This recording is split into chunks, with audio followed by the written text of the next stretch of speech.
지난 편 영상 보셨던 분들은 기억하실 겁니다. 헤이딜러 이야기, 플랫폼이 우리를 어떻게 조이고 있는지 말씀드렸죠. 그런데 오늘은요, 플랫폼보다 더 빠르게, 더 조용하게 우리 밥줄을 끊고 있는 이야기를 하겠습니다. 러시아입니다. 더 정확하게는 러시아가 만들어 놓은 세금 폭탄의 이야기입니다. 이미 느끼고 계신 분들 많으실 겁니다. 어느 순간부터 러시아 바이어들이 조용해졌다는 것을, 가격 협상이 예전 같지 않다는 것을, 왜 이렇게 됐을까요? 오늘 그 이유를 하나씩 말씀드리겠습니다. 현장에서 직접 느낀 아무도 제대로 정리해주지 않는 이야기입니다. 자, 시작합니다. 첫 번째입니다. 러시아가 왜 지금 우리 밥줄인가? 잠깐 숫자부터 보겠습니다. 2025년 한국 중고차 수출 총 대수 88만 5,313대, 전년 대비 41% 증가. 수출 금액은요, 88억 8천만 달러, 한화로 약 12조 9천억 원, 전년 대비 74% 증가. 이게 얼마나 큰 숫자냐고요. 한국 자동차 수출에서 중고차가 없으면 사실상 마이너스 성장이었습니다. 신차 수출이 줄어드는 동안 중고차가 이 나라 수출을 혼자 떠받쳤습니다. 그리고 그 중심에 러시아가 있었습니다. 2025년 상반기 기준 전체 중고차 수출의 절반 가까이가 러시아 또는 러시아 우회 경로로 나갔습니다. 직접 수출 외에도 키르기스스탄, 카자흐스탄을 통한 우회 수출까지 합치면 월만 5천 대에서 많게는 3만 대 이상이 러시아 땅에 들어갔습니다. 러시아가 우리 수출의 심장이었습니다. 그런데 그 심장이 지금 멈추려 하고 있습니다. 두 번째입니다. 재활용세, 도대체 그게 뭔가? 재활용세. 러시아어로는 우틸리자치오니 스보르. 말이 어렵습니다. 쉽게 말씀드리겠습니다. 러시아에 차를 수입할 때 환경처리 명목으로 내는 세금입니다. 원래 있던 세금입니다. 그런데 이걸 대폭 올렸습니다. 2025년 12월 1일부터 엔진 출력 160마력 이상 수입체 재활용세를 대폭 인상하기로 확정했습니다. 러시아 정부가 공식 승인한 내용입니다.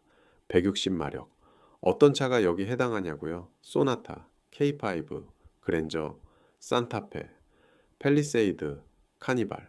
지금 여러분이 러시아로 가장 많이 보내던 그 차들입니다. 사실상 중형차 이상 한국산 중고차 대부분을 세금 장벽으로 막겠다는 겁니다. 세 번째입니다. 세금이 얼마나 올랐는가 숫자로 보여드리겠습니다. 원래 개인 명의로 수입하면 재활용세가 낮았습니다. 판매용 법인 수입보다 훨씬 저렴했습니다. 그 차이를 이용해서 러시아 바이어들이 개인 명의로 수입하는 방식을 써왔습니다. 이번 개정의 핵심은요. 160마력 이상 차량은 개인용 수입 시에도 판매용 법인 수입과 동일한 수준의 세금을 내라는 겁니다. 개인 명의 꼼수가 막히는 겁니다.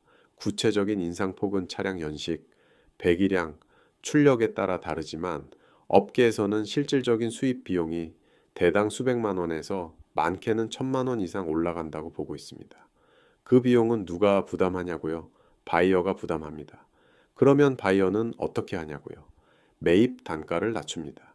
여러분한테 더 싸게 사겠다고 합니다. 아니면 아예 안 삽니다. 결국 그 충격은 경매장에서 입찰하는 딜러에게 옵니다. 네 번째입니다. 시리아까지 막혔다.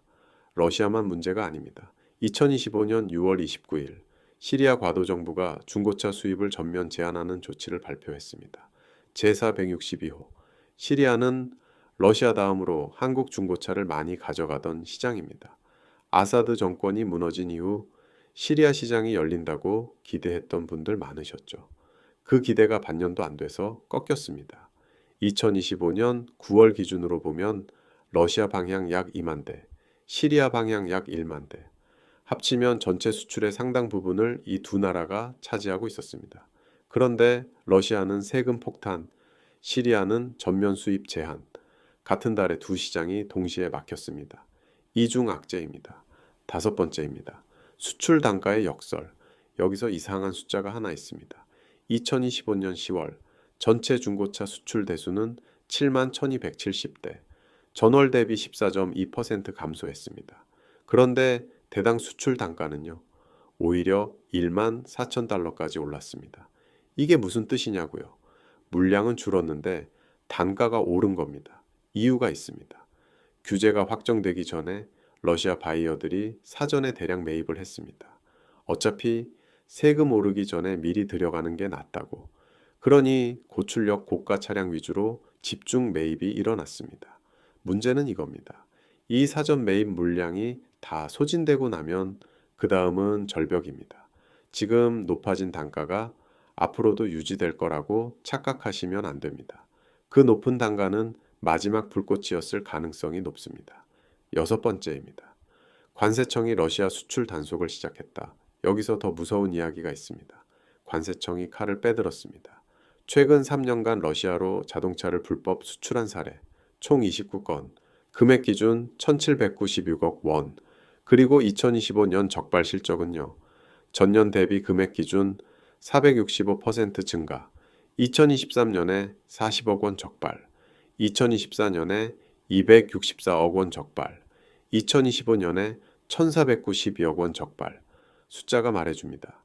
그만큼 불법 수출이 늘었다는 것을, 그리고 그만큼 단속이 강해졌다는 것을.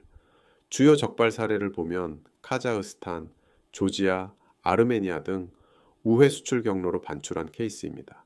러시아에 직접 못 보내니까 제3국을 경유하는 방식을 쓴 겁니다. 그런데 이 경로도 이제 막히고 있습니다. 관세청은 수출 통제 물품에 해당하는 자동차의 대러시아 상황허가 기준을 강화했습니다. 그리고 인공지능을 활용한 수출입 감시 시스템까지 도입했습니다. 몰랐다고 해도 걸립니다. 일곱 번째입니다. 국내 중고차 가격이 흔들리기 시작했다. 이 모든 충격은 결국 국내 경매 시장으로 돌아옵니다. 어떻게 돌아오냐고요? 러시아로 나가던 물량이 막히면 그 차들이 어디로 가냐고요? 갈 곳이 없어집니다. 갈 곳 없는 차들이 국내에 쌓이기 시작합니다. 공급은 그대로인데 수요가 줄었으니 가격이 내려갑니다.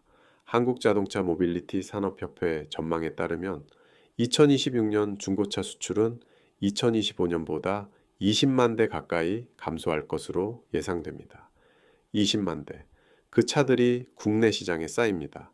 지금 경매에서 낙찰받는 가격이 한 달 뒤 팔 때는 예상보다 훨씬 낮아져 있을 수 있습니다. 이건 예상이 아닙니다. 이미 시작된 일입니다. 여덟 번째입니다. 우회로도 이제 막힌다. 지금 일부 딜러분들이 쓰시는 방법이 있습니다. 러시아에 직접 못 보내니까 조지아, 카자흐스탄, 키르기스스탄을 경유하는 겁니다. 실제로 이 경로로 가는 차들이 많습니다.